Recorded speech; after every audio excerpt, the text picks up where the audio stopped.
Bom, então vamos começar mais uma edição dos Ismens. A gente mudou o local propositalmente, porque ao final da fala do professor Luiz Saraiva vai ter uma prova sem consulta, inclusive. Bom, brincadeiras à parte, pessoal, então temos o prazer de receber o professor Luiz Saraiva e eu vou fazer uma breve apresentação, né? Inclusive vocês devem ter recebido por e-mail, mas acho que é sempre bom fazer nessa apresentação. O Luiz Saraiva é professor associado, aposentado do Departamento de Matemática da Faculdade de Ciências da Universidade de Lisboa. É um dos elementos fundadores do Seminário Nacional de História da Matemática lá de Portugal, foi criado em 1988 e é coordenador nacional desde esse momento, né, desde aquele momento. O Seminário Nacional de História da Matemática de Portugal, ele então realizou 27 encontros nacionais. 37. Ah, 37, tá, bem rápido. Nem importa, dá certo. Sabe colar. Sempre com a presença de pelo menos um historiador da matemática convidado não português. Desde 1993, o Seminário Nacional de História da Matemática realiza periodicamente com os historiadores da matemática brasileira também os encontros do uso brasileiro de História da Matemática, alternadamente entre Portugal e Brasil, tendo realizado até o momento 9 encontros, sendo o último realizado em 2022 em Setúbal. Tem igualmente, né, o professor Luiz Saraiva com Catherine Jani, do CNRS de Paris, organizado os encontros internacionais História das Ciências Matemáticas, Portugal e Leste da Ásia. Esses encontros começaram em 95, no convento da Rábida em Portugal, e até este momento foram realizados mais 5 encontros, né, sendo em Macau, Tóquio, Beijing, Taiwan e Seul. Este último foi por Zoom devido à Covid-19. Desde 1993 tem participado com apresentações de conferências em todos os congressos internacionais de História da Ciência e da Tecnologia, organizados de 4 em 4 anos pela Academia Internacional de História da Ciência. Desde 89. Desde 89. 2017 foi aqui no Brasil, né? No Rio de Janeiro. Foi, exatamente. É membro fundador da Sociedade Europeia para a História da Ciência, em 2003, e de 2004 a 2017 foi membro do Comitê Executivo da Comissão Internacional de História da Matemática. É membro efetivo da Academia Internacional de História das Ciências e membro correspondente da Academia de Ciências de Lisboa. O professor Luiz Saraiva também tem participado desde qual seminário nacional? Desde o segundo, desde o Águas de São Pedro. Desde o segundo, né? Nós já estamos no 17º? 17º, né? Mas falhei 2, falhei o de Brasília e do Guarapava. Bom, então, nós temos tido a presença do professor Luiz Saraiva aqui no Brasil já desde muito tempo, sempre participando dos nossos eventos de história da matemática também. Então é sempre uma honra poder o receber. Então, E fui também membro fundador da Sociedade Brasileira de História da Matemática. um dado importante que faltou aqui na nossa lista. Em Vitória. Bom, Tá, pronto. Muito obrigado a todos por terem vindo. O computador tem um pequeno problema, há aqui um slide que tem movimento e que não se consegue ver aqui, mas eu acho que não vai ser muito mal não ter, é pena porque se veria a construção de uma curva em movimento. Mas, portanto, eu vou falar um pouco sobre a matemática grega, o conceito de rigor que aparece na matemática grega, dar uma muito brevíssima panorâmica das várias escolas da matemática grega, principalmente debruçar-me sobre Euclides e os elementos de Euclides e depois ver quais foram as reações dos matemáticos gregos quando encontraram problemas que não conseguiam resolver pela maneira como eles consideravam a maneira perfeita. E isso leva-nos aos 3 problemas clássicos da matemática grega. Portanto, vamos começar. Começo por vos mostrar aqui um mapa. Não tenho aqui um indicador, portanto tem de ser com régua. Portanto, aqui Mileto é o local onde apareceu a primeira escola matemática grega, a da Jónia.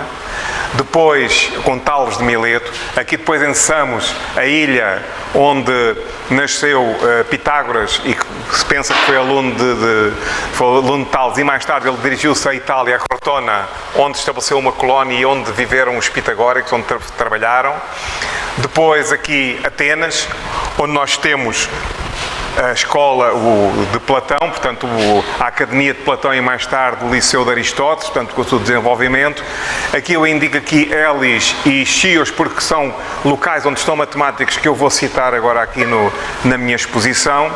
Também Siracusa, que é o local onde nasceu Arquimedes, que é considerado o maior matemático da antiguidade e um dos maiores matemáticos de sempre, e finalmente aqui Alexandria, onde surgiu Euclides, onde ele escreveu os seus elementos e onde houve realmente uma grande tradição grega com a biblioteca e o Museu de Alexandria. Portanto, para não termos a ideia que a matemática grega existiu só no local que hoje é a Grécia, mas também existiu aqui na costa ocidental da Turquia, no sul de Itália e também um pouco no norte da África.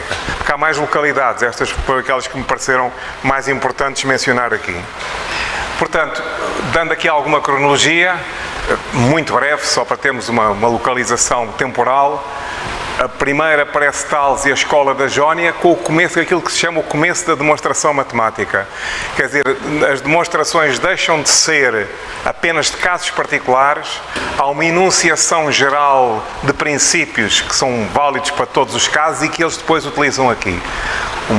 Aqui não temos tempo para isso, mas o caso mais fácil é ver como é que eles demonstram a igualdade de dois ângulos opostos, tendo duas retas que se intersetam, os ângulos opostos, como é que eles demonstram isso? Portanto, utilizou o princípio que todos os ângulos rasos são iguais, que a quantidades iguais, subtraindo quantidades iguais, obtemos ainda quantidades iguais e demonstram isso sem ser por sobreposição, que era o que se costumava fazer. Depois, Pitágoras, temos aqui Pitágoras que vai criar realmente uma teoria dos números. No século V, Zenão aparece com os paradoxos do movimento, quando aparecem a noção das quantidades infinitamente pequenas e começam as somas infinitas. Não havia nenhuma teoria das séries, portanto, qualquer soma infinita nunca se pensou que não pudesse dar outra coisa senão infinito. E, portanto, Zenão formula uma série de paradoxos ligados com isso. E, mais tarde, a escola pitagórica descobre a incomensurabilidade do lado e da diagonal de um quadrado, porque havia uma crença geral, que se calhar é a que nós todos temos, que se tivermos, por exemplo, dois comprimentos, conseguimos arranjar um muito pequeno que cabe um número inteiro de vezes em cada uma deles, não é? E a escola pitagórica, precisamente utilizando a teoria dos números, muito obrigado, e mais especificamente que eles fizeram a teoria dos pares e dos ímpares, demonstra que de facto isso é impossível para o lado e a diagonal de um quadrado. Não há nenhuma unidade comum que cabe um número inteiro de vezes em cada um deles. E isto, é claro, criou um problema grande, porque toda a teoria das proporções dos gregos estava feito no pressuposto que todas as quantidades da mesma espécie eram comensuráveis. Portanto, todas as superfícies eram comensuráveis, todos os volumes eram comensuráveis, todos os comprimentos eram... E isto causou um grande problema que só mais tarde foi resolvido aqui por Eudóxio. Aqui eu menciono, quer Platão, quer Aristóteles não eram matemáticos, mas davam muita importância à matemática. E, portanto, quer a Academia fundada por Platão, quer o Liceu fundado por Aristóteles, foram importantes porque foram locais de trabalho dos matemáticos gregos. Eudóxio é muito importante porque cria uma teoria das proporções em que engloba também as quantidades incomensuráveis. Portanto, é uma definição que eu diria moderna. Agora não há tempo para a gente falar nisso, mas é uma definição que se diz moderna porque o conceito é definido a partir daquilo que se resulta daquilo e não pelas coisas em si. Portanto, antes o que se definia, o que era uma quantidade, era tantas vezes uma unidade. Na teoria das proporções de Eudóxio isso não acontece. O que acontece é eles são idênticos por causa das relações que causam.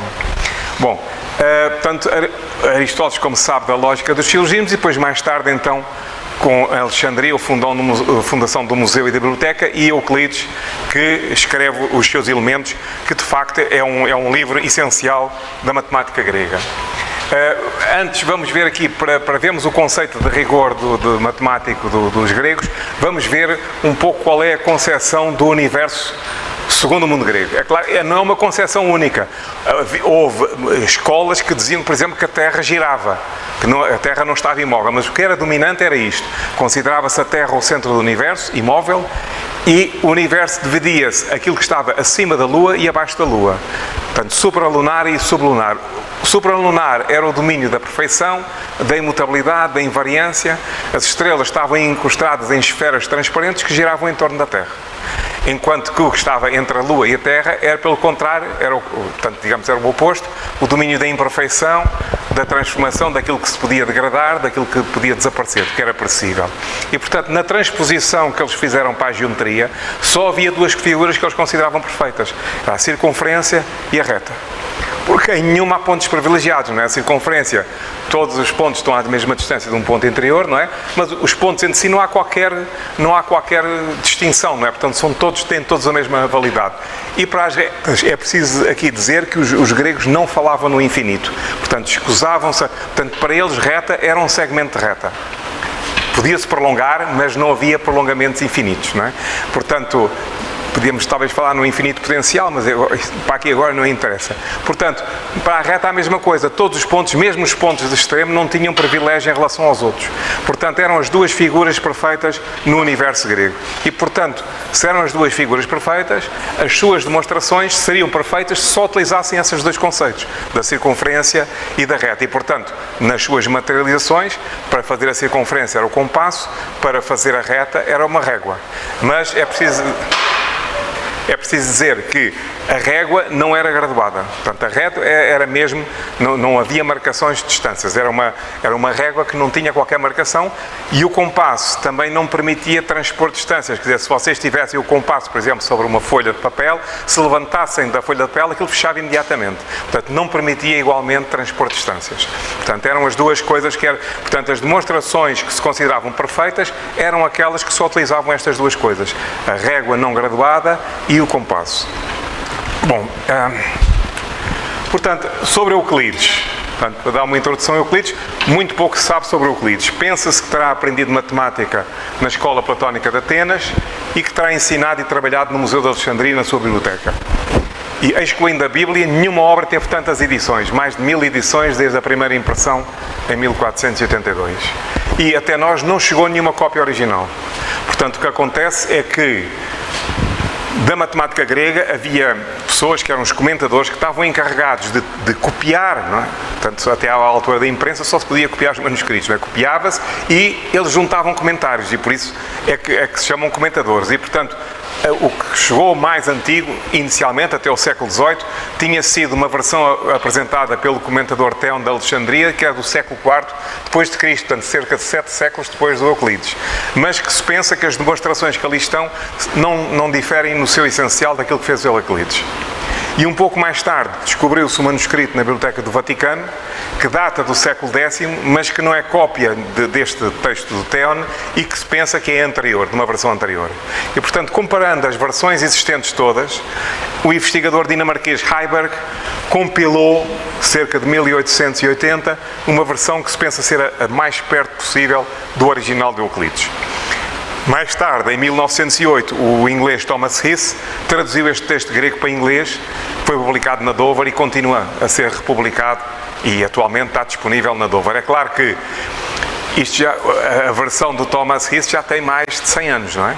E, portanto, se bem que a tradução pensa-se, não é, os especialistas, bem feita, não é? Eu não sei ler o grego antigo, de maneira alguma, mas, é claro, houve mais coisas que apareceram desde então. Em particular, um investigador chamado Rel Naziet tem de facto uma série de trabalhos feitos sobre este assunto. Portanto, o que é que são os elementos de Euclides? Eles chamam livros aos capítulos. É um conjunto de 13 livros ou capítulos em que se pretende dar uma visão global do que mais importante se fez na matemática grega. Agora, é preciso dizer, eles só queriam expor aquilo com as demonstrações que eles consideravam perfeitas, portanto, feitas com a régua não graduada e o compasso. Portanto, partes importantes da matemática grega que já tinham sido trabalhadas, como é a teoria das cónicas, não aparecem nos elementos de Euclides. Portanto, todas as demonstrações e todas as áreas onde há uma investigação que vai para além dessas demonstrações que são consideradas perfeitas, não figuram aqui. Portanto, o que o Euclides faz é compilar, no fundo, tudo o que havia na sua época que se podia demonstrar com rigor, ou com a noção de rigor dos gregos. Portanto, como eu ponho aqui, ele não é um inovador. Antes é um reorganizador em bases sólidas do muito que se tinha feito antes dele, dando muitas vezes demonstrações rigorosas do que estava feito de modos menos precisos, e às vezes ele até sintetiza as demonstrações, faz demonstrações menos palavrosas e mais diretas. e há uma grande diferença, e é uma coisa importante, dos elementos de Euclides das obras anteriores. É que há uma exposição sistemática com as proposições a serem demonstradas a partir de um conjunto de base de axiomas, definições e postulados que são aceitos sem definição. Portanto, há um conjunto de conceitos básicos, axiomas, definições e postulados, e a partir daí, de uma maneira rigorosa, é feito o encadeado de raciocínios para fazer a demonstração. Ora bem, e portanto, vamos ver estes conceitos. Segundo o próprio Euclides, o que é que são definições? E a gente tem de ver que a definição destes conceitos elementares é aquilo que se pode fazer. Às vezes não é absolutamente, não podemos falar aqui de um rigor que a gente põe hoje no século XX, não é? Portanto, o que é que são definições? Segundo o Euclides, são descrições que se querem compreensíveis. Portanto, por exemplo, ponto é aquilo que não tem partes. O que é uma linha? É uma extensão sem largura. A definição de linha reta já é mais esquisita, não é? Porque diz, é a linha que está de modo regular com os pontos sobre si. Isto eu pus aqui, que é a parte inglesa, não é? Lies evenly. Portanto, e houve até tentativas de definição da linha reta utilizando a física. Dizia-se que a linha reta era tal que a pessoa, olhando de uma extremidade, via os pontos todos coincidentes. Não é? Mas, portanto, são as definições. E depois temos os postulados, que são específicos da geometria. São premissas não demonstradas, mas aceitas como verdadeiras. E vocês veem, aqui está, digamos, mais ou menos a tradução literal do inglês, mas, portanto, o primeiro era, dado dois pontos, podemos unir um ao outro, não é? Por uma linha reta. Portanto, o primeiro postulado é desenhar uma linha reta de qualquer ponto para qualquer ponto. O segundo, produzir uma linha reta continuamente a linha reta, significa que se a gente tiver um segmento de reta, a gente pode aumentá-lo continuando a ser apenas segmento de reta. Portanto, podemos aumentar. Reparem que nunca se fala em aumentar infinitamente. Pode-se aumentar. Tem um certo valor, podemos aumentá-lo. E eu digo continuamente, portanto, mantendo-se sendo ou o aumento continuar a ser um único segmento de reta. Depois, traçar um círculo com qualquer centro e qualquer raio. E depois tem este postulado, todos os ângulos retos são iguais. A definição de ângulo reto para os gregos era, se tivéssemos duas retas concorrentes, se os quatro ângulos forem iguais, trata-se de um ângulo reto. Portanto, a definição era essa. E, portanto, o que ele quer aqui dizer é que, se tivermos vários conjuntos de retas que se intersetam e os ângulos para cada um deles são iguais, eles são iguais entre si. Portanto, de sistema de retas para sistema de retas, continuam iguais. E depois, finalmente, há o célebre postulado das duas retas cortadas por uma secante, que, ao longo dos tempos, se tentou provar a partir dos outros, mas que é realmente independente. E isto merece um bocado de falar, porque nós hoje, pelo menos eu, quando estive no ensino secundário, aprendi assim, e vocês se calhar também a mesma coisa, dizia-se que o postulado das retas cortadas por uma secante era por um ponto exterior a uma reta, só se pode traçar uma paralela. Não é? Ora, os gregos não podiam falar em paralelas, porque isso implicava o conceito de infinito. Não é? O que é uma paralela? Assim, em termos muito básicos, são duas retas que, se prolongando, nunca se encontram. Não é? E prolongando, portanto, a noção de infinito está um bocado latente, está subjacente a esta definição. Portanto, ele dá o postulado das duas retas, dando exatamente todos os outros casos. Isto aqui está, não há aqui giz, não.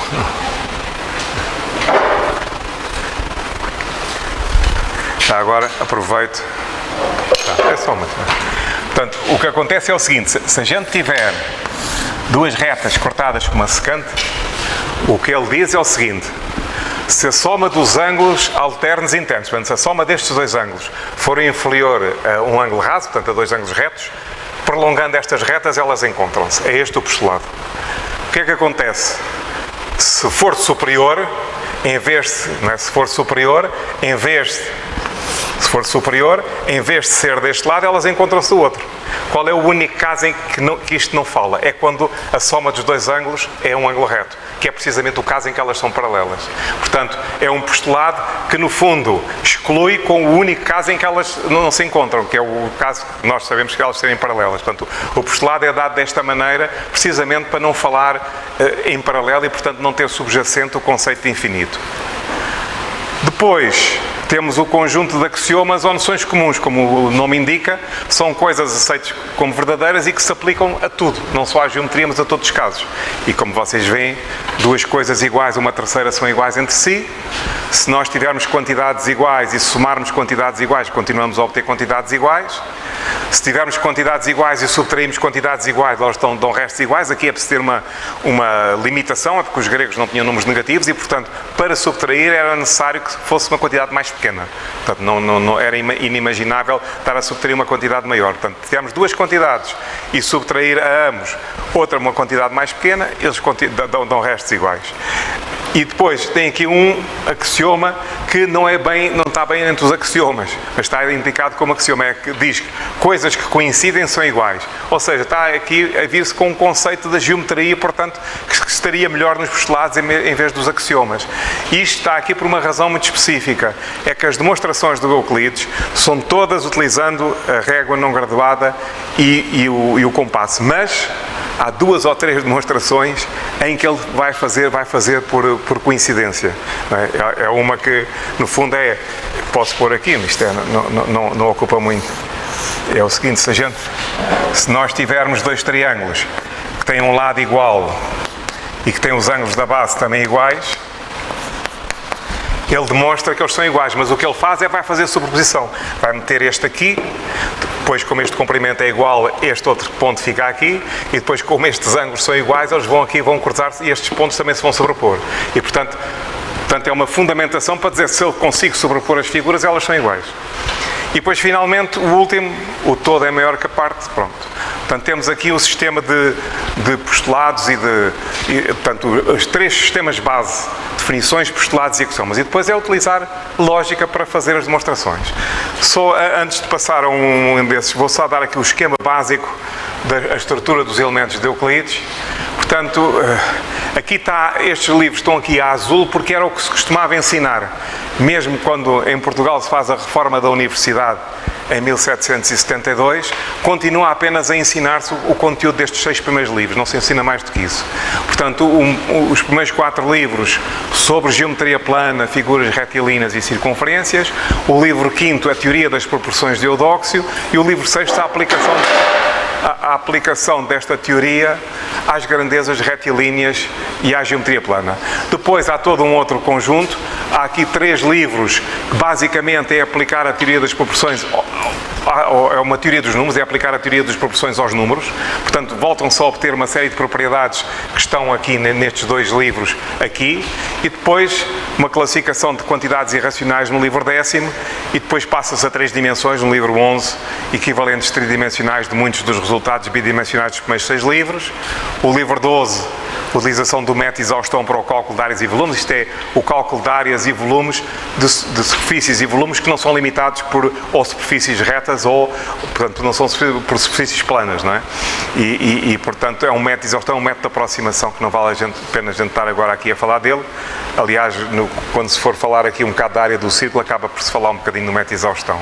E depois, finalmente, o livro 13, que é a construção dos 5 poliedros regulares, o cubo, o tetraedro, o octaedro, o dodecaedro e o isocaedro, e a inscrição na esfera. Portanto, digamos, a partir do livro 11, são mais especializado e muito de aplicação a 3 dimensões.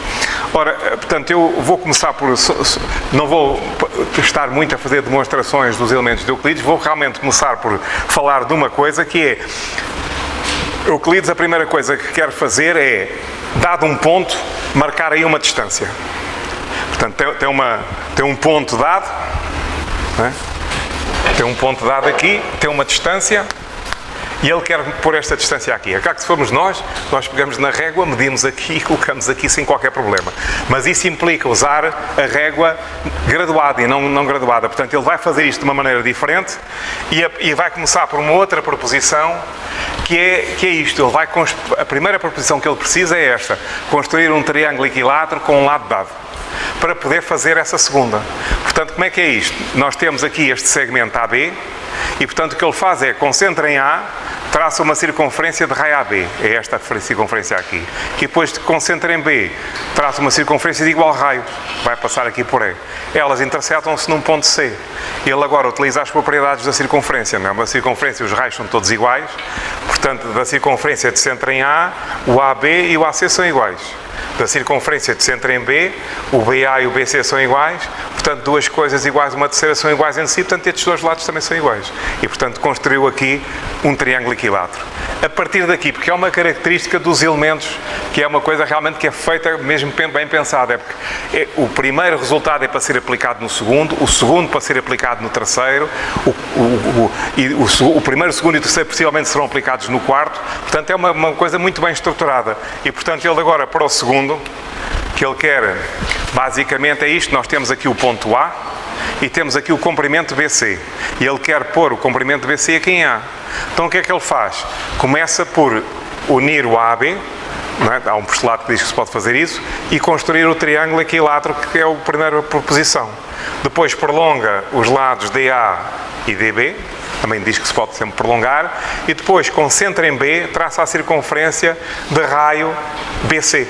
Esta aqui, portanto, é dado, tem isto, pode traçar a circunferência. E depois concentra em D, uma vez que obteve aqui a interseção dessa circunferência com esta linha, tem este ponto G, vai traçar a circunferência de raio DG, pronto, que vai interceptar a outra linha aqui em L. E agora é fácil ver, já tem o problema resolvido, reparem, o DL e o DG são raios da mesma circunferência, portanto são iguais. O DA e o DB são iguais por construção. Portanto, se nós a quantidades iguais subtraímos quantidades iguais, continuam iguais. Portanto, o DL menos o DA é igual ao DG menos DB. Portanto, o AL é igual ao BG. Mas o BG, por sua vez, é um raio desta circunferência, portanto é igual a BC. Logo, duas coisas iguais, uma terceira são iguais entre si, e o AL é precisamente a quantia que nós quisermos. Portanto, vocês estão a ver que é realmente uma tentativa de ser rigoroso em função dos parâmetros definidos. E os parâmetros definidos só se pode usar régua não graduada e o compasso, não é? Portanto, temos aqui algo de interessante.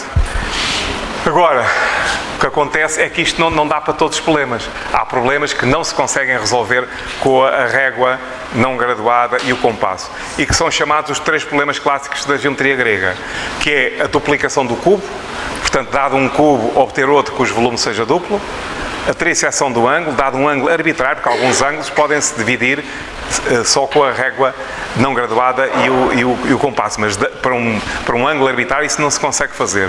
Portanto, dado um ângulo arbitrário, dividi-lo em três partes iguais, e a quadratura do círculo, dado um círculo, obter um quadrado com a mesma área.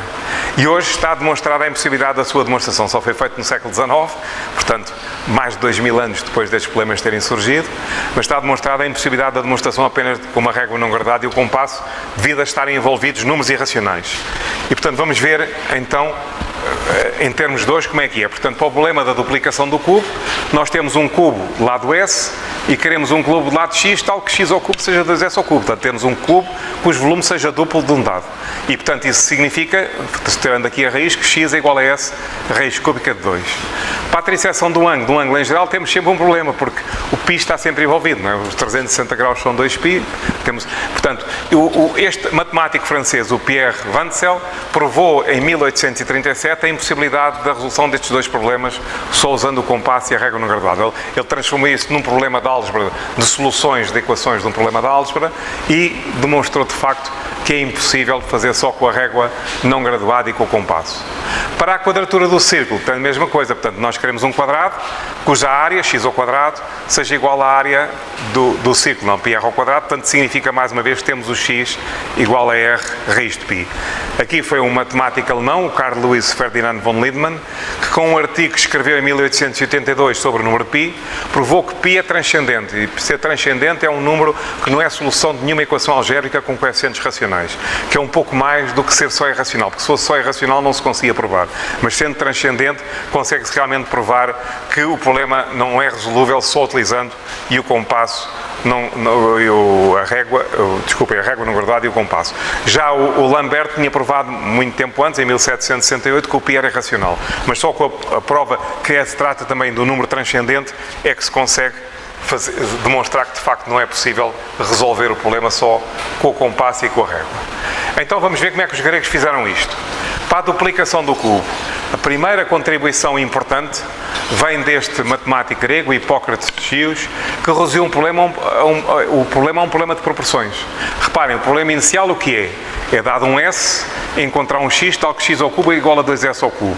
E ele disse, isto é equivalente, em vez de ser só encontrar um x, encontrar um x e um y, que verifica esta dupla igualdade. S está para x assim como x está para y, e x está para y assim como y está para 2s. Vamos ver só aqui em termos de 2 que realmente é isso. Da primeira igualdade, se vocês desembaraçarem denominadores, fica x ao quadrado igual a sy, portanto y igual a x ao quadrado sobre s. Da segunda, a mesma, desembaraçando denominadores, fica y ao quadrado igual a 2sx. Colocando aqui o valor de y, não é? Fica ao quadrado, x à quarta sobre S2 dá 2sx, portanto, sai esta igualdade. Não é? Portanto, desde que nós consigamos arranjar esta dupla proporção, conseguimos resolver o problema. Ora, vamos ver então como é que é uma resolução mecânica feita pelos gregos, que é atribuída por este comentador Eutócio a Platão, mas que claramente parece não ser, porque o Platão recusava todas as soluções que não fossem mecânicas. Não é? O Platão, portanto, havia o mundo das ideias e o mundo real, tudo que não fosse feito a partir do mundo das ideias não era aceitável. Portanto, vocês vão ver então como é que se faz isto. Primeira coisa é, vamos ver esta figura. Portanto, se nós conseguirmos esta figura, temos a dupla proporção. Reparem, portanto, temos aqui o DA e o CB são perpendiculares a AB, e temos aqui o DB e o AC que também são perpendiculares entre si com o seguinte valor. Este vale S e este vale o dobro. Vamos ver que se nós conseguirmos isto, temos de facto esta dupla proporção. E isto é fácil de ver porque estes três triângulos, que estão convenientemente aqui a cores diferentes, são semelhantes, isto é, têm ângulos iguais. Além, portanto, são três triângulos retângulos, portanto já têm aqui um ângulo igual, e é fácil ver que os ângulos têm lados perpendiculares e são da mesma espécie. Por exemplo, o DA é perpendicular ao AB e o DP é perpendicular ao AP, portanto, este ângulo aqui vai ser igual a este, não é? Tem os lados perpendiculares e são da mesma espécie. E, portanto, se dois ângulos são iguais, o terceiro também sai. E aqui é a mesma coisa, não é? Portanto, este lado é perpendicular a este é perpendicular a este, portanto, o ângulo aqui de vértice em C é igual a este ângulo aqui em B. Portanto, os três triângulos são semelhantes e, portanto, os gregos já conheciam que em triângulos semelhantes há proporcionalidade entre os lados que se opõem a ângulos iguais. E, portanto, aqui é fácil ver, por exemplo, aqui neste, nós queremos obter primeiro o S, não é?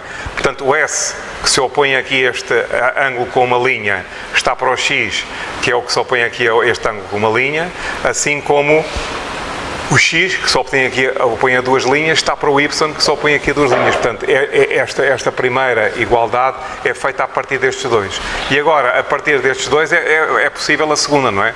Portanto, o X, que é o ângulo que se opõe aqui a este ângulo com uma linha, está para Y, está para Y, que é o ângulo que se opõe aqui a este com uma linha, assim como o Y, que se opõe aqui a duas linhas, está para o 2S, que é o que se opõe aqui a duas linhas. Portanto, de facto, se nós conseguimos arranjar isto, esta é a solução. Este x ao cubo é igual a 2S ao cubo.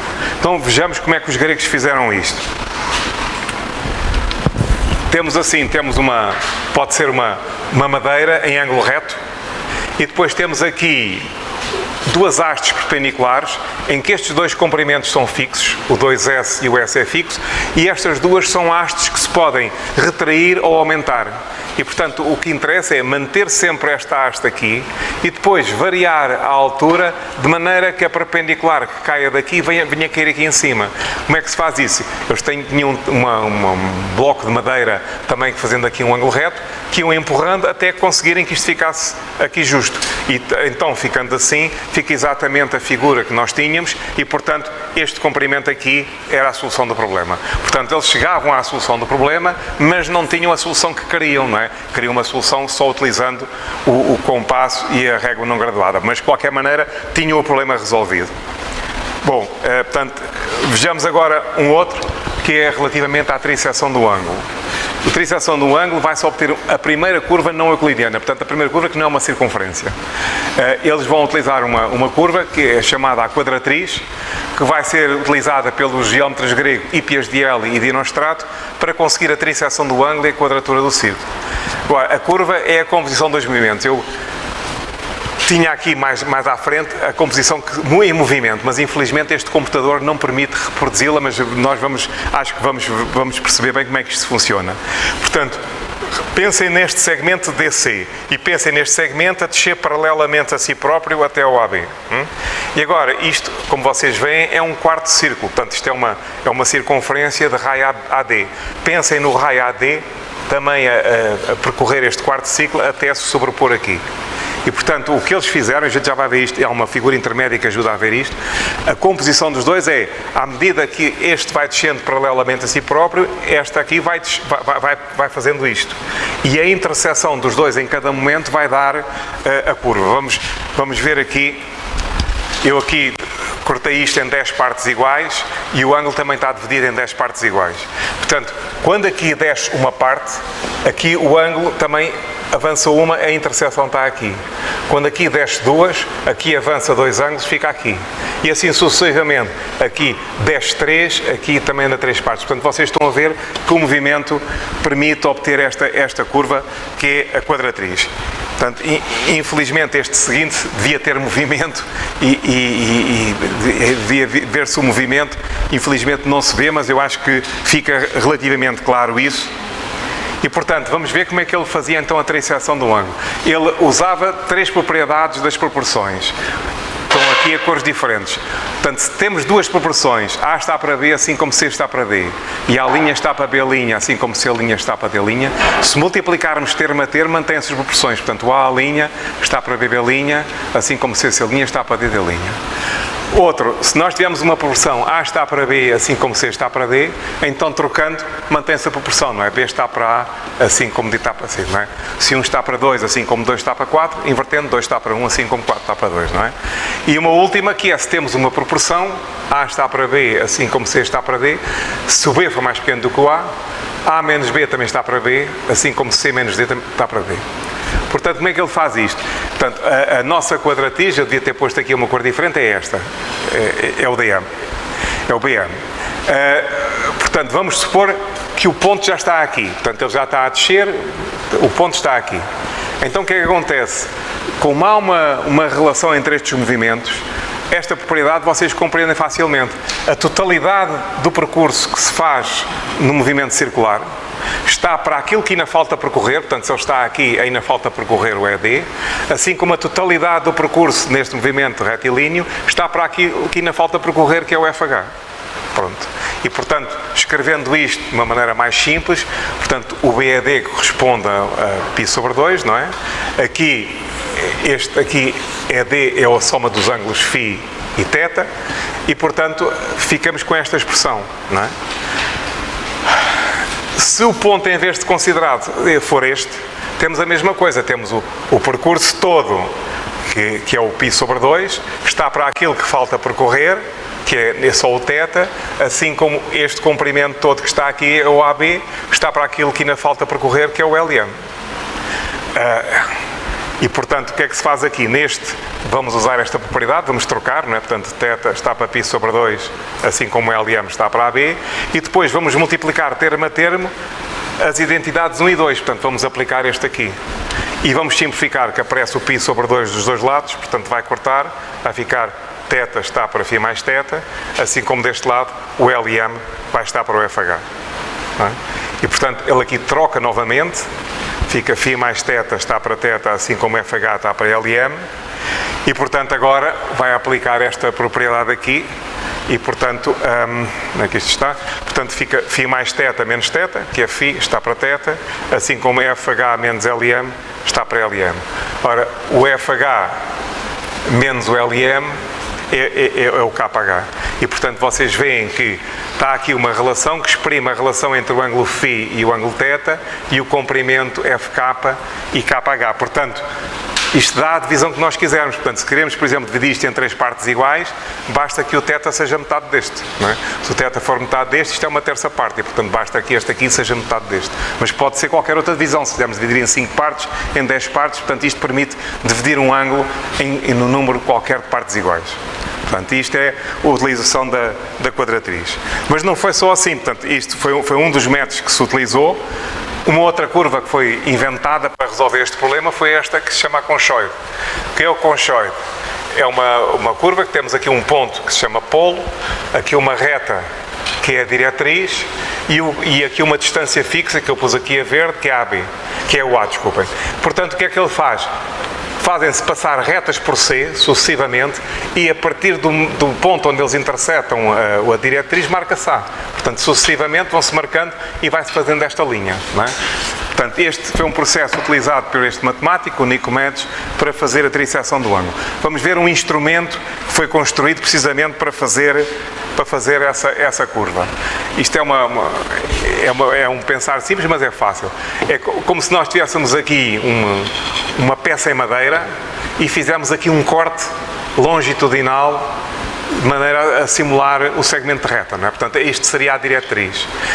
Temos aqui uma madeira que está aqui perpendicular, mas não tinha de ser, uma madeira perpendicular, pregada a esta, e o que é que se faz? Temos aqui um ponteiro em que se faz também um corte aqui, e está cortado, portanto, faz-se aqui um corte lado a lado.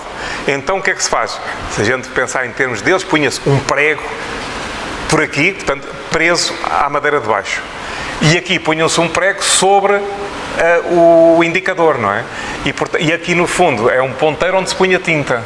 Portanto, vocês veem, por causa destes dois elementos, ele só pode andar aqui para a frente e para trás e aqui sobre isto. Portanto, significa que eu, ao andar assim, obtenho sempre retas que passam pelo polo e que marca-se sempre a mesma distância, que é a distância dp. Portanto, isto vai permitir fazer uma conchoide cujo polo é este ponto, cuja diretriz é o AB e cuja distância é esta, dp. E, portanto, conseguia-se fazer a curva, traçar aqui a curva. Então, vejamos como é que eles faziam a divisão do ângulo em três partes iguais. Portanto, queremos fazer aqui, temos aqui AB, queremos dividir isto em três partes iguais. Portanto, o que é que eles faziam? Primeiro, traçar a perpendicular do A para o BC. E, no fundo, completar aqui um retângulo. E depois, traçavam uma conchoide, que tinha polo aqui, cuja diretriz era o AC e cuja distância fixa era o dobro do AB. Pronto, traçava-se algures aqui o conchoide. E, portanto, prolongando aqui, lá de interceptar a conchoide num ponto, e como a distância fixa é o dobro desta, significa que o EF é o dobro do AB. Não é? Foi assim que ele foi definido. Portanto, se isto é o dobro do AB, se eu puser aqui um ponto a meio, ficam-me tudo distâncias iguais a AB, não é? Se o EF é o dobro da AB, no ponto médio dá-me dois segmentos iguais ao AB. Portanto, o EG e o GF são iguais ao AB. Depois tem uma coisa interessante que eles sabiam, que dado um triângulo retângulo qualquer, se pode inscrever sempre numa semicircunferência. E, portanto, temos aqui um triângulo retângulo, é suscetível de nós o inscrevermos. Aqui não está desenhado, mas vai haver uma semicircunferência onde ele vai estar inscrito. E isso tem uma coisa importante, é que, sendo este um ponto da circunferência, o AG é um raio da mesma circunferência. Significa que o AG é igual a GE igual a GF, que são três raios da mesma circunferência. Portanto, temos estes três segmentos iguais. E agora já temos os elementos todos para ver realmente que este ângulo beta que está aqui é um terço deste. Reparem, temos aqui dois triângulos isósceles, não é? AGF, porque estes dois lados são iguais, e, portanto, se os dois lados são iguais, os ângulos da base também são iguais. E aqui o BAG, porque também o AB e o AG são iguais. E, portanto, os ângulos da base, que eu aqui designei por alfa, são iguais. Não é? Portanto, temos dois triângulos. E acontece, portanto, esta reta é paralela a esta, não é? Porque isto é um retângulo e, portanto, as bases são paralelas. E, portanto, isto são duas paralelas cortadas por uma secante. Portanto, os ângulos alternos e internos são iguais. Portanto, este ângulo que está aqui é igual a este. E agora, para concluir, isto é chamado o ângulo externo de um triângulo.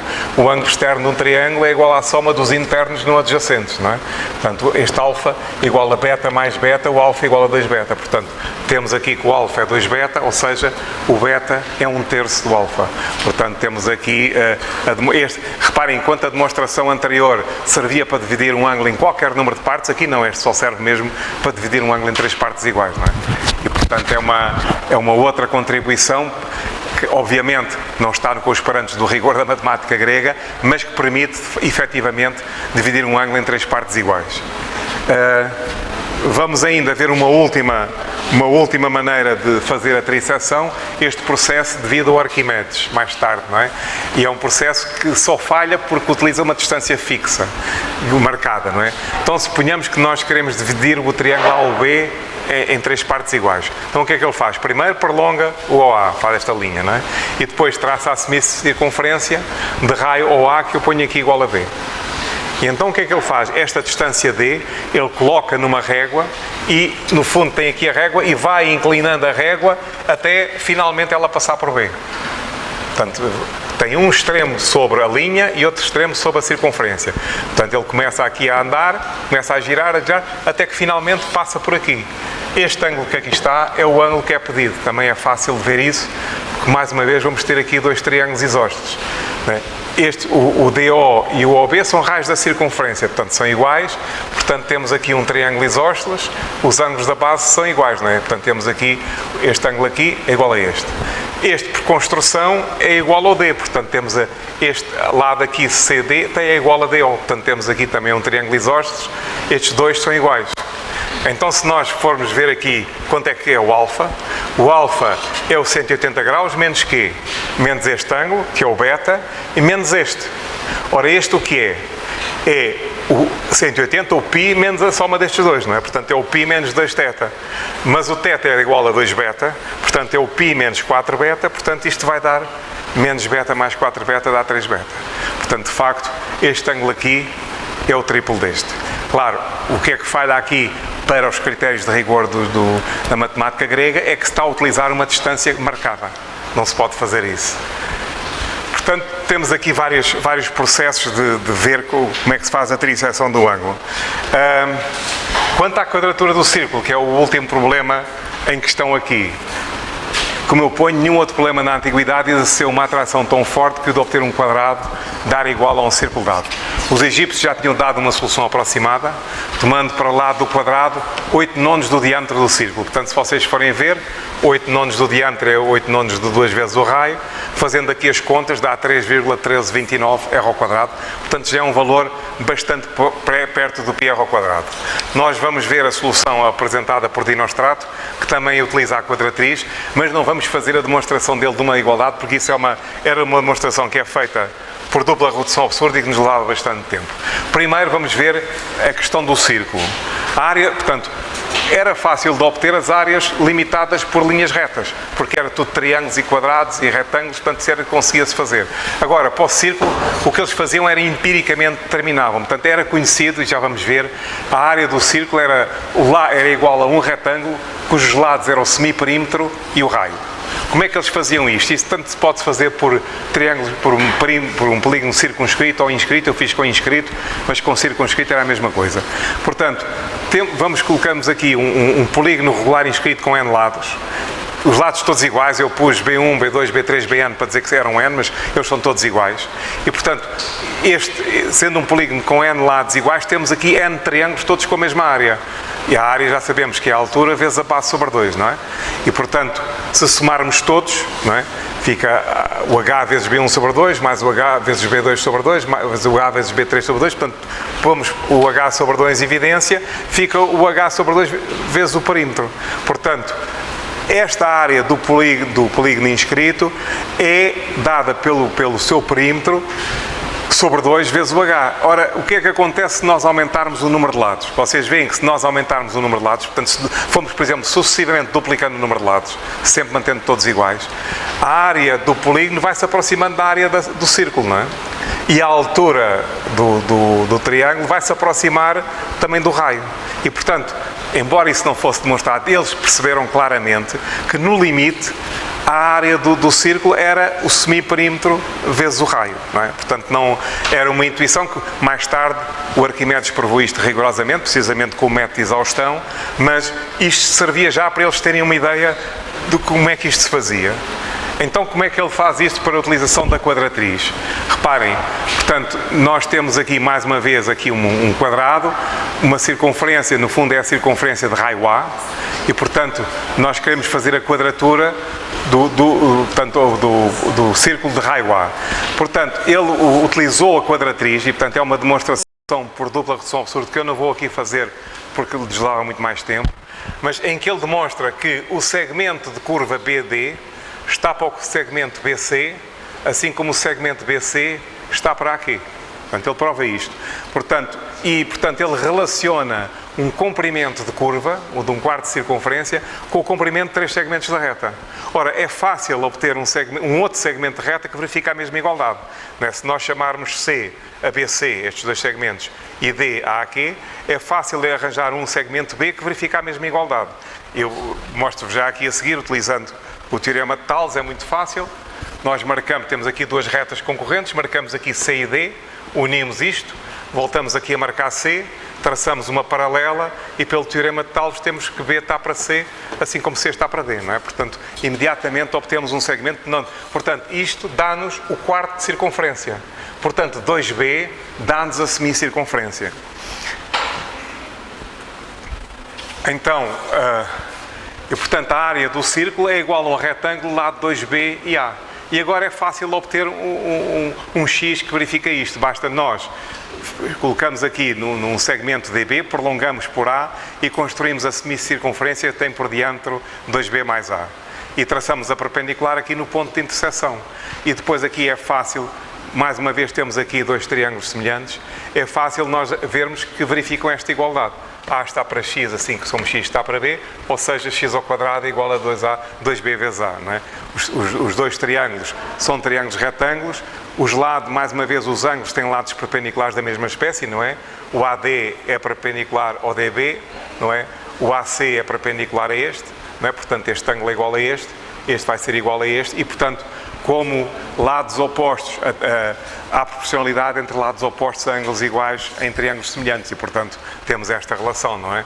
O A, que se opõe a este com 2 linhas, está para o X, que é o que se opõe a 2 linhas aqui, assim como o X, que é o que se opõe a uma linha aqui, está para o 2B, e, portanto, conseguimos fazer a quadratura do círculo, embora não pelo método que seria considerado perfeito. Portanto, vocês têm aqui uma perspectiva geral, portanto, que levou, a invenção dos gregos foi levada a construir curvas novas, como nós vimos, a cicloide, a quadratriz, ou a utilizar métodos mecânicos, como nós vimos, não é? E o caso do Arquimedes, que utilizou uma distância já marcada, mas, portanto, para tentar resolver um problema. Isso nunca os satisfez, portanto, eles continuaram a apresentar soluções, a tentar soluções novas de um problema que se provou 2000 anos depois que era impossível de ser resolvido só com o compasso e com a régua não graduada. Portanto, acho que vos dei uma perspectiva mais ou menos geral. Muito obrigado por terem ouvido.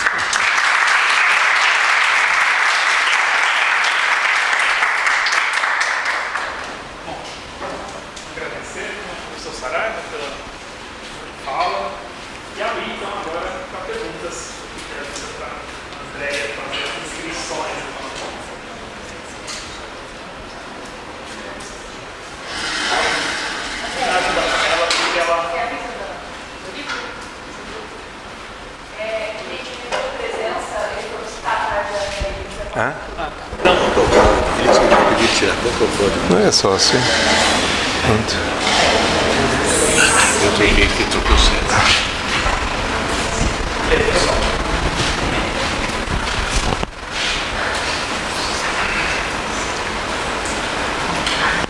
É um tema, de facto, um bocado fechado, porque realmente a matemática grega primeiro está longe de nós e, por outro lado, tem esta especificidade que nós não estamos habituados a logo começar pelo facto que, se nós queremos marcar uma distância, vamos lá e marcamos. Não estamos a fazer uma construção auxiliar para conseguir fazer isso, não é?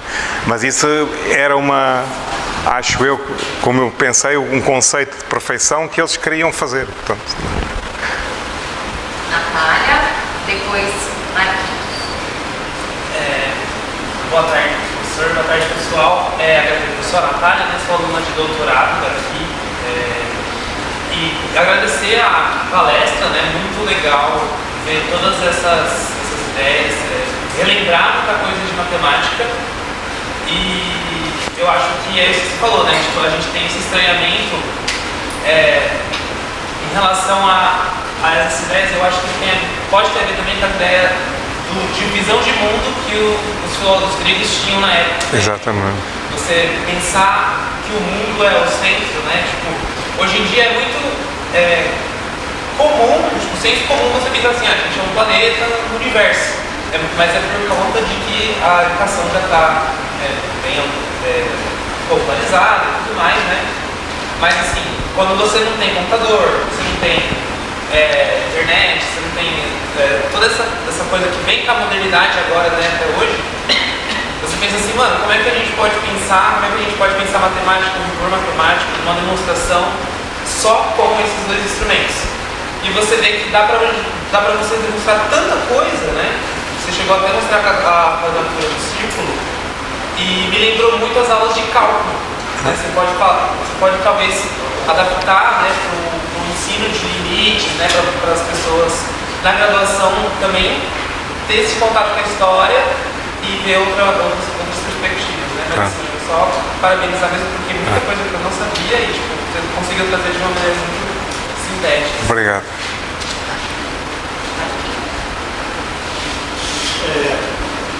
Antes de fazer a pergunta, tem uma tradução direta do grego português que é feita pelo professor Vicudo e que foi publicado pela Doméstica.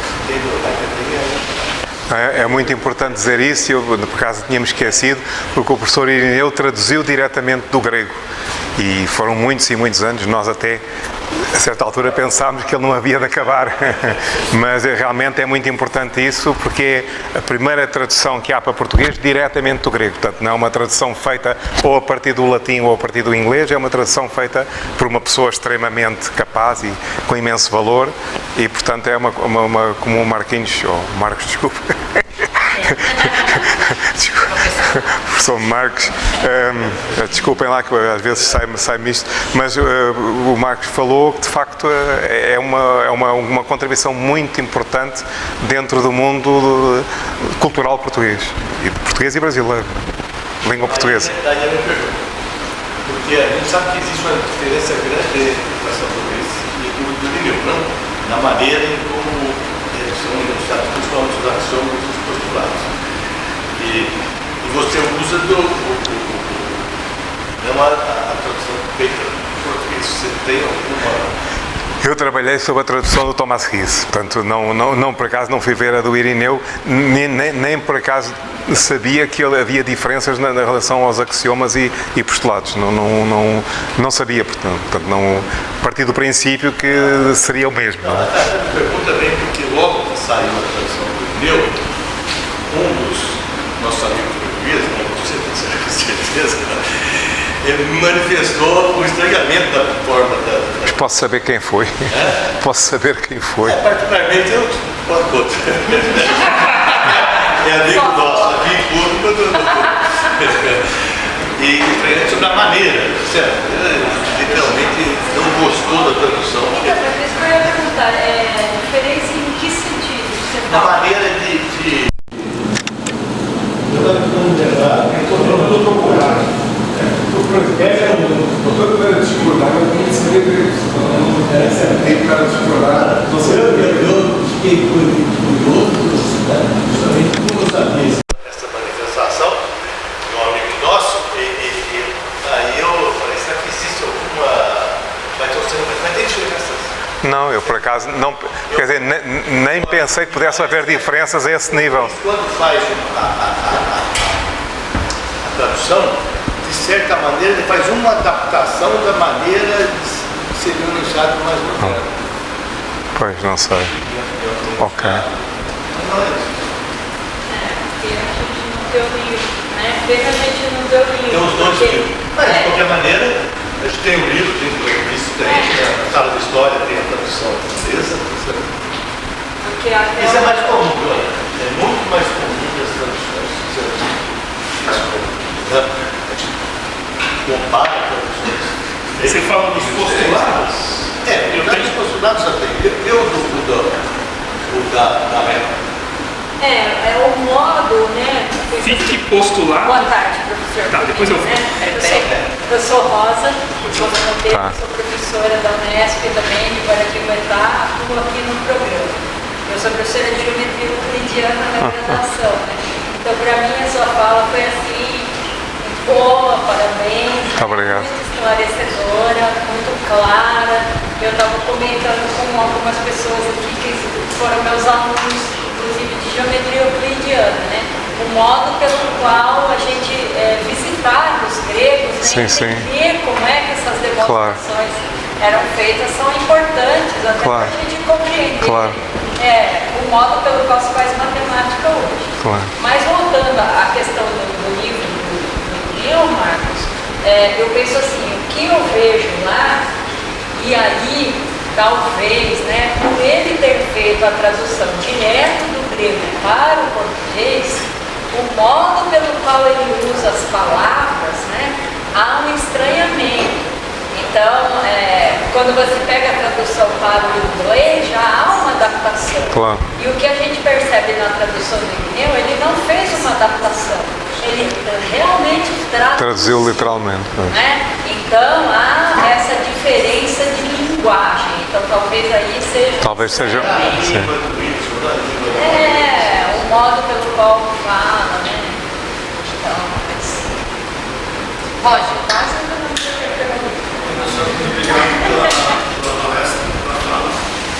tem uma pergunta e um comentário. A pergunta é, no momento que a equação da comunicação do cubo traz uma resolução, numa linguagem nossa de hoje, a gente usa o quadrado do cubo. Eu percebi um esforço ali de trabalhar com razões, sem elementos de potência. Isso é porque não havia um significado geométrico para a potência.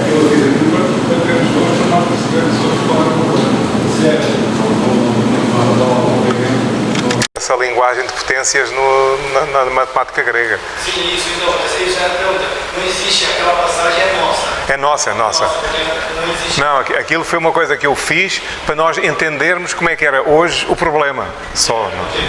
E a segunda, já só um comentário, na hora de resolver lá, de mostrar impossibilidades, problemas, o senhor coloca aqui puxando pelo irracional.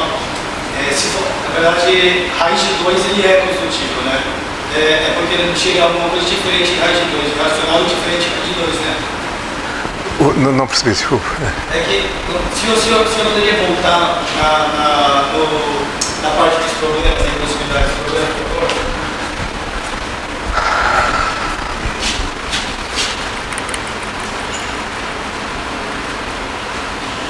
Depois.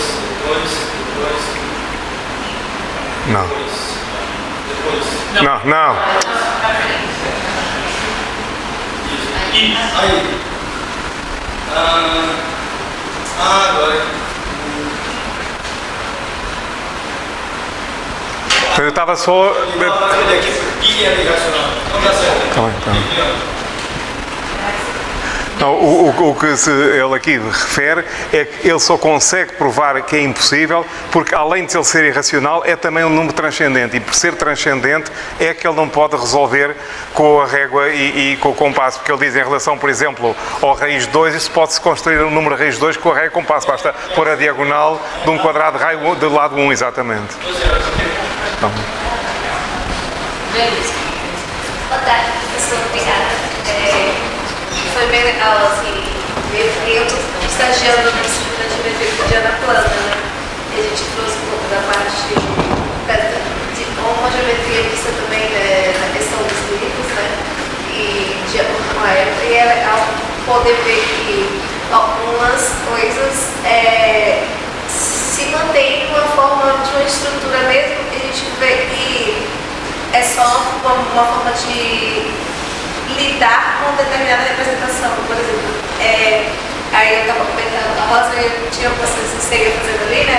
Você falou assim, no GeoGebra é bem legal para a gente poder trazer, mesmo que seja uma linguagem antiga, a gente vê assim, usando ferramentas que hoje a gente tem, né? O GeoGebra a gente fala assim, veja, e mesmo passando tantos anos, o quanto que há coisas que, por mais que a escrita, a maneira que a gente faz as traduções, né, de um livro que seja, independente da época, a tecnologia e a forma pode representar ou dizer que é válido, o quanto a gente tem de essência, né, nesse sentido, e bem entre aspas, essência no sentido de dizer assim, que prevalece aquela estrutura, né, mesmo que seja uma outra maneira de apresentar um determinado teorema, um determinado postulado, as maneiras de demonstrações. Então isso é belo aqui, da gente ver a questão do rigor também na matemática. Sim, com certeza. Seria mais um comentário. Obrigada. Não temos inscritos. Vou me inscrever. Força.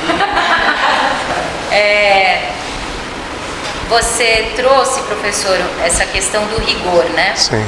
E eu ministro aqui uma outra disciplina que é matemática elementar do ponto de vista avançado. Baseado no livro do Felix Klein, né? Exato, que vem com esse diálogo do Felix Klein, com a construção dos conjuntos numéricos e com a geometria euclidiana. Sim. E cai bastante nisso, assim, ou aquele elemento intuitivo está presente e a interpretação acaba sendo enviesada porque eu já conheço, né? Eu já sei onde ele quer chegar, então tem esse lado dos estudantes. Ao mesmo tempo que quando a gente volta nisso que você disse mais essencial, ou nisso que era o desconhecido, também é como uma viagem, né? Mas nessa disciplina, ela vai discutir isso para a formação do professor, então queria ouvir um pouco como você percebe hoje a presença dessa discussão, dessa disciplina, na formação do professor hoje, e ao mesmo tempo, talvez você falar um pouco mais o que constitui esse rigor, a época da cultura grega e como isso se mantém hoje ainda ou se transformou de alguma forma do seu ponto de vista. Bom, eu não sou professor de educação matemática, eu sou historiador da matemática, que é diferente, mas o que eu acho é que a matemática grega é um excelente elemento formativo que obriga as pessoas a pensar e obriga as pessoas a pensar utilizando um número fixo base. Portanto, a pessoa não pode inventar, tem de utilizar aqueles conceitos básicos, os resultados já conhecidos e, portanto, obriga a um esforço de raciocínio e eu acho que é extremamente formativo, quer dizer, é extremamente formativo, primeiro porque trabalha com a realidade que nós conhecemos, a 3 dimensões, não estamos a trabalhar com teoria da relatividade, não estamos a trabalhar nada que também é importante, obviamente, mas que não tem a ver diretamente com o nosso conhecimento, portanto, eu acho que tem a ver com o nosso sentido de espaço, e, portanto, é um bom exercício de utilização da nossa capacidade de raciocínio e da nossa capacidade de imaginação, que é para imaginarmos soluções que podem ser praticadas. Portanto, eu sempre achei que a matemática grega era algo de extremamente positivo, que permitia as pessoas progredirem até melhorarem-se a si próprias, no sentido em que somos obrigados a raciocinar com umas bases limitadas, não podemos ultrapassar isso e, portanto, nesse sentido eu acho que é extremamente formativo. Agora, há outras coisas que também formam bem as pessoas, mas eu acho que é, de facto, a matemática grega, os estudos da matemática grega e, em particular, os elementos de Euclides, e eu aqui não falei, mas quem quiser ver a teoria das proporções do Eudóxio, que vem aqui o capítulo 3, é uma maneira o Eudóxio é uma maneira totalmente moderna, quase ao século XX, de ver a definição de proporcionalidade. É assim uma coisa, eu fiquei espantadíssimo e é uma coisa que sempre que, agora já estou aposentado, já não ensino isso, mas que me motivava o dia em que eu ia apresentar a teoria das proporções do Eudóxio, porque é uma maneira moderna de definir um conceito a partir das coisas que ele é capaz de fazer e não aquilo que ele é. Eu acho que é que os gregos viram isso há 2000 anos. Portanto, basicamente é isso.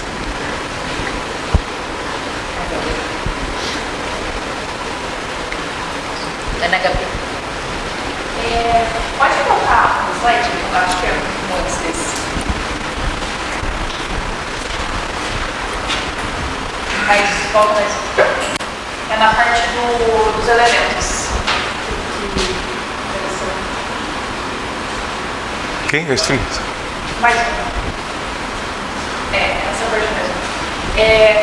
Durante a graduação, quando a gente estava aprendendo geometria, a gente utiliza os elementos, né, para entender, só que em nenhum momento da minha graduação, pelo menos para mim, não sei como é para todo mundo, que explica que o Euclides, como autor, ele, como você coloca, ele foi um reorganizador, mas não foi ele que criou sim. todas as ideias do Claro, Euclides. claro.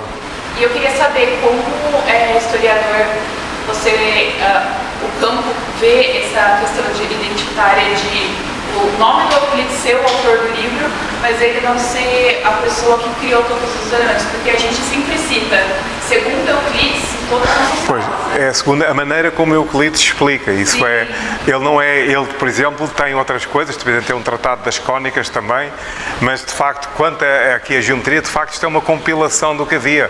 Por exemplo, o capítulo 5, como eu digo, é uma transcrição da teoria das proporções do Eudóxio, portanto não...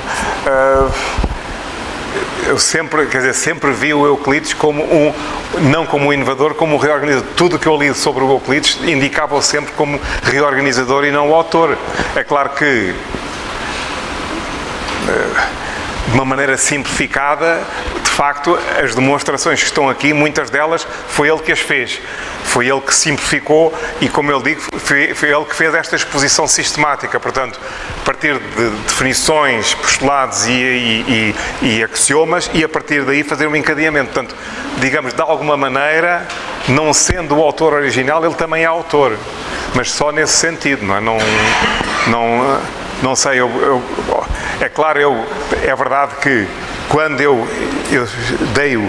tive no ensino secundário, de facto, os elementos eram apontados como sendo feitos pelo Euclides, dizia sempre os elementos de Euclides, e embora eu fosse na altura muito jovem, nem sequer me passava muito a ideia da autoria das coisas, de facto, para mim ele era o autor daquilo, mas a partir do momento em que eu comecei a trabalhar em História, imediatamente todos os trabalhos que eu li de História apontava sempre o Euclides desta maneira, mas realmente ele de alguma maneira é autor no sentido em que ele é que fez esta exposição sistemática que é importante e que simplificou algumas das demonstrações que ele faz, são simplificações de demonstrações que havia na altura e ele de facto simplificou e tornou mais rigorosas as demonstrações. Portanto, talvez nesse sentido se possa considerar também um pouco o autor.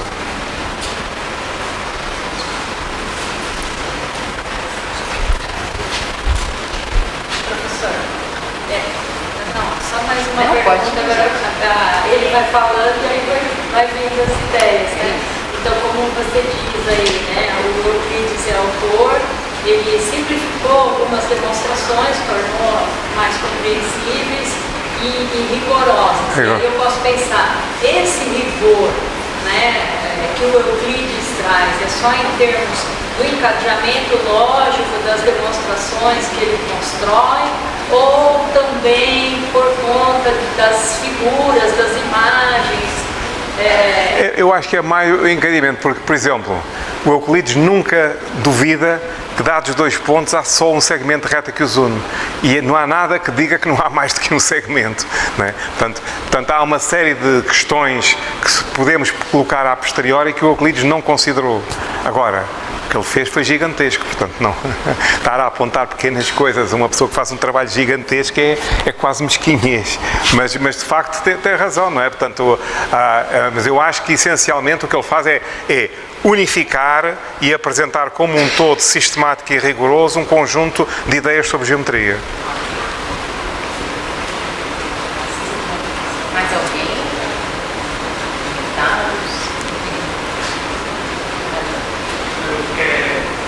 Não é nenhuma pergunta, é um comentário, né? Que a professora Rosa, na aula de geometria, né? E eu lembrei que eu estava até olhando, tem um aplicativo que chama Euclidia. Esse também é muito divertido, né? Apesar de estar em inglês, mas quem não conhece depois procura, né? Ele começa com um monte de coisa fechada, né? Então você tem que ir acertando as construções geométricas para ele abrir. Você tem um número de chances ali, né? Se não acertar as primeiras, ele também não vai abrir tudo, mas é interessante. Não sei se você já trabalhou com ele em alguma situação. Não, eu não trabalhei, não. Eu conheci através dos alunos, né? Porque os alunos de graduação que vão xeretando e aí vem, mostra, porque a gente tem mania do GeoGebra Aí eles apresentam outros recursos, mas eu nunca cheguei a trabalhar com isso em sala de aula, né? Até porque eu brinco com eles e dá uma aula que ela é minha aluna de geometria euclidiana, né? Então eu digo assim, esqueçam tudo que vocês sabem de geometria, mas vão seguir Euclides, né? Porque eles querem fazer as demonstrações usando coisas que eles sabem. Então, a sopa dos ângulos internos está 180 graus. Não, você não sabe disso ainda, você não tem isso, você provou? Provou. Então esqueça, né? Esqueça a construção. Eu falo para eles assim, o desenho pode te dar uma impressão, mas ele não prova absolutamente nada. Cadê o encadeamento lógico da sua demonstração? Aí eles usam esses aplicativos, vamos dizer assim, para eles irem criando ideias e etc. Aí eles vão apresentando para a gente. Mas é muito interessante. Quando a gente entende, né, professora? Ela estava falando aqui, numa das últimas apresentações suas, ela falou, olha aí a relação métrica do triângulo retângulo, que é o que a gente trabalha hoje com os alunos da educação básica. Um monte de fórmulas. Se você entende a proporcionalidade, a semelhança de triângulo, acabou. É isso, né? Então você tem ali um universo de ideias, de matemáticas, né? Que são significativas e claras, e que não dependem de uma fórmula decorada, desde que você entenda. Então essa é a beleza da geometria, para mim. Eu sempre disse aos meus alunos que decorar não era matemática. Compreender, sim. Agora, decorar é a negação da matemática.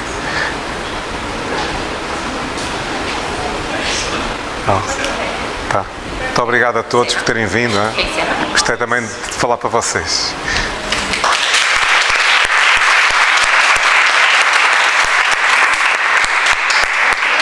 Bom, então agradecer aqui a presença do professor Luiz Saraiva, também agradecer a presença de todos. Que é legal. Bom, a Andrea falou assim, né, para eu contar um pouco do porquê ele está aqui, né? O professor Saraiva, como vocês me ouviram falar no início, né, tem uma relação muito próxima com nós, historiadores da matemática aqui do Brasil, né? E ele veio, né, veio fazer algumas falas aqui no grupo de pesquisa em História da Matemática, né, também conversar com o professor Marquinhos,